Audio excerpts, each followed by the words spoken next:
Williams ain't getting fired, and as far as we know, there ain't some new guy coming in at the moment. So there's some level of disconnect there that doesn't make a lot of sense from our eyes. But then again, we're like I said, we record, podcast, and blog 2.5 hours away from campus. We're not in the know, but we know a lot about how this thing runs. So even us as podcast hosts and writers, we're a little mystified at what's going on in Chapel Hill. Yeah, I mean, look, clearly, I mean, there are people that are much more tied. That's the reason that we have those people that are much more tied to the program on this podcast. Jones, Angel, Adam Lucas, Brendan Marks. Any of those guys. I mean, Kiera Luck is someone that we're going to try to get on as well. Isaac Shade, who's been, a guy that's come onto the scene for Sports Illustrated that's close. Those are the types of people that are really close to the program, not to mention people over at Inside Carolina, people over at Tar Heel Illustrated. They know more than we do. There's no denying that. But yeah, as you said, I mean, we from an outside perspective understand how things work. And again, most of this is just opinion. We have no idea if Roy Williams is going to reevaluate his staff. We have no idea if Roy Williams is going to reevaluate the philosophy that he uses to coach on the court. No idea. But just from seeing all of this happen, we are just speculating in our minds that this will probably be what he will do this offseason if he stays. So that's the thing. Like, anything that you hear on this, again, we don't know anything about any of these guys leaving. We have no idea. Caleb Love could leave. Caleb Love could stay. Day'Ron Sharpe could leave. Day'Ron Sharpe could stay. Armando Bacot could leave. Armando Bacot could stay. This is just us talking here on a podcast for you guys to listen to. That's really what it is. And to pretty much hear that, people are venting some frustrations. But yeah, we do. I mean, we do know some people that are in the know that have told us that there is an expectation that you need to be ready for more moves to happen.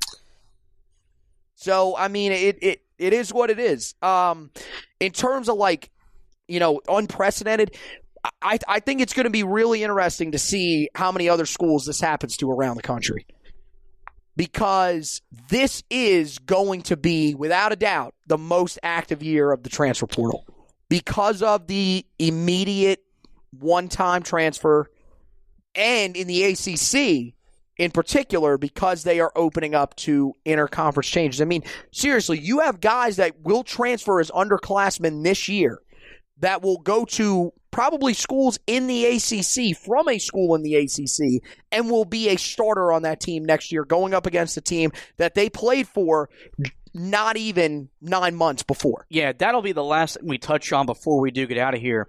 Carolina's went that route when they brought in Cameron Johnson, but remember with his transfer, he'd already graduated from Pittsburgh. And he had to sit out a year anyway. Well, no, he had the leg injury. That's right. No, he was able to get a waiver from the NCAA because he was a graduate. He enrolled in undergrad school at Carolina.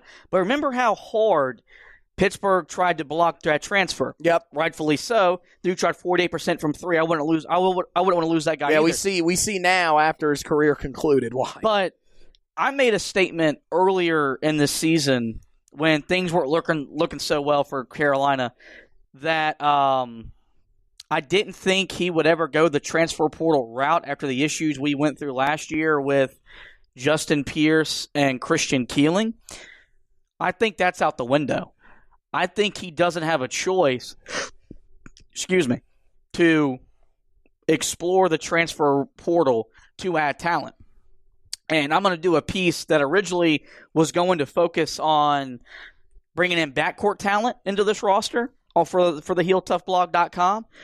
It's going to have to be probably 5 positions worth of him having to go seek talent to add to the roster to field a competitive team that can win games in the ACC and get this program back to competing at a high level, both within the conference and nationally. And it's going to be college basketball free agency, and Carolina is going to be a part of it one way or another, whether it's guys departing and leaving, which is already happening, or then bringing guys in, which at this point feels like that's a route they're going to have to go for 2021 in 2022. So with that, guys, we are going to get out of here. This has been, I'm not going to say an emotional podcast. It's been intense because this has been 3 years we've been doing this podcast. We've never had to have a podcast episode like this, and we've done 199 of them. So this has been a very intense episode of the podcast, but we want to get you guys over to the website, HeelToughBlog.com. We have all the breakdown from Walker Kessler's transfer.